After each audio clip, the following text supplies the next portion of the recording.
Inside my camera, I'm able to make what are called picture profiles, which you go into the camera and you say, I want more contrast, I want more saturation, I want this and this, and you can make it look how you would like it to look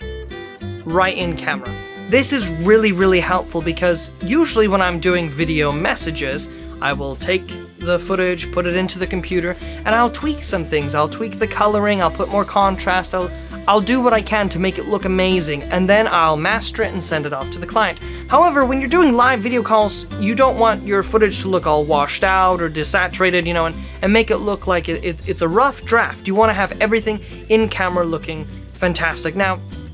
I am unaware if there is a way to do that with a webcam or in OBS or another streaming software where you can use the settings to be adding more contrast and things like that, but using a DSLR camera, especially one very much like mine,